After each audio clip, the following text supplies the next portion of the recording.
Timothy Caulfield is the Canada Research Chair in Health Law and Policy at University of Alberta, and author of the Vaccination Picture, Penguin, 2017. Can a genetic test really connect you with your lost heritage? Should you change your wardrobe based on what region of the globe your genes are from? Is there a lederhosen gene? After what feels like a decade of hype and underwhelming sales, direct-to-consumer (DTC) genetic testing seems, for better or worse, to be finally taking off. In the hope of discovering more about themselves, millions of people have sent DNA-filled tubes of spit to commercial testing companies throughout the world. Story continues below advertisement. While the promise of nebulous health benefits remains a core part of the DTC genetic testing industry, one that has occupied much of the academic, media and policy debates about this industry, it is the interest in uncovering genetic ancestry that seems to be driving the recent growth. Indeed, it has been reported that Ancestry DNA, the biggest player in the ancestry testing space, has collected somewhere between 6 and 7 million samples. What do people hope to get from this testing? If you believe the marketing campaigns, you will, as Ancestry DNA declares on their website, discover what makes you uniquely you. You will, as another DTC company suggests, discover more about your DNA tribe. And you will, as virtually every ancestry company promises in one way or another, learn about your ethnic origins. I understand the interest in exploring family history. The results from these ancestry tests have produced many heartwarming stories about making new family connections.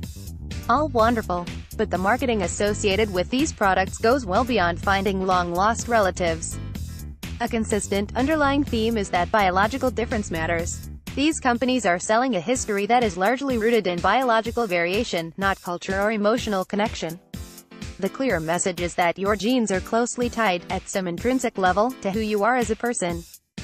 I'm being too harsh. TV advertisements for these companies invite us to believe that uncovering your genetic heritage will bring you closer to neighbors with whom you share ethnic genes.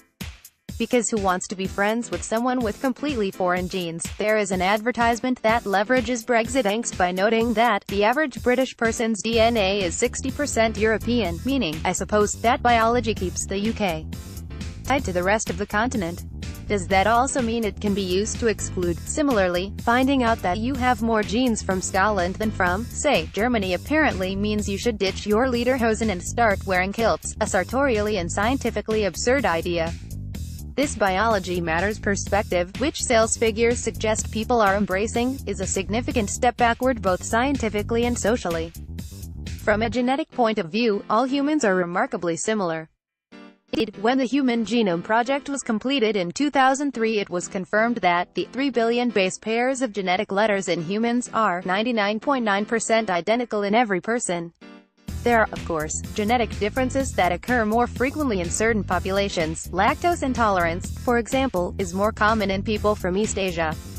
And valuable research has explored the health significance of genetic variation. But there is simply no reason to think that your genes tell you something significant about your emotional connection to a particular cultural heritage. There isn't a lederhosen gene. More important, we shouldn't forget that the concept of race is a biological fiction. The crude racial categories that we use today, black, white, Asian, etc., were first formulated in 1735 by the Swedish scientist and master classifier Carl Linnaeus. While his racial categories have remained remarkably resilient to scientific debunking, there is almost universal agreement within the science community that they are largely biologically meaningless. Story continues below advertisement. I am not blind to the science here. This isn't some left-leaning, wishful thinking exercise aimed at pushing a fanciful utopia devoid of any biological difference.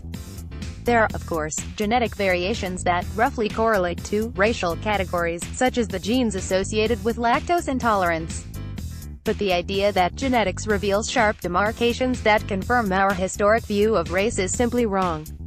These categories are, as is often stated, social constructs.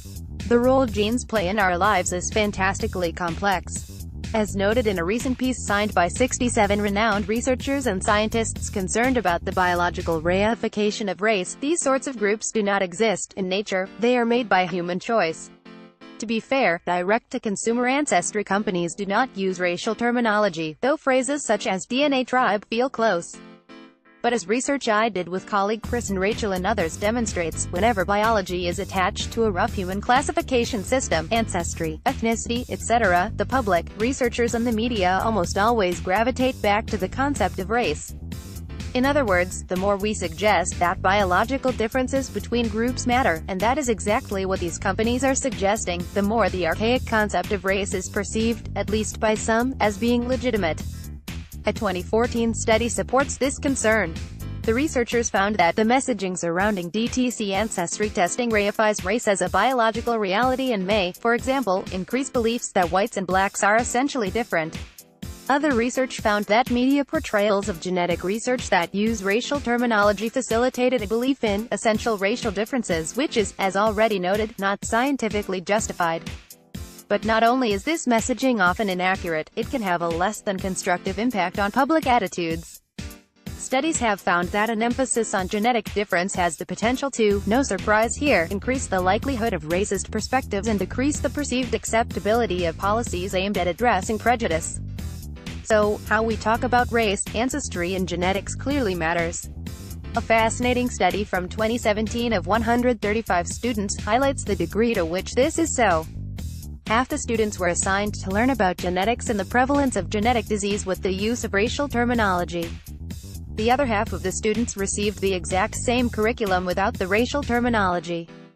After 3 months, it was found that the racial terminology group grew in their belief that races differ in intelligence for genetic reasons, and became significantly less interested in socializing across racial lines and less supportive of policies that reduce racial inequality in education. Not good, obviously. Some less than progressively minded groups have already turned to ancestry testing as a way to prove their racial purity.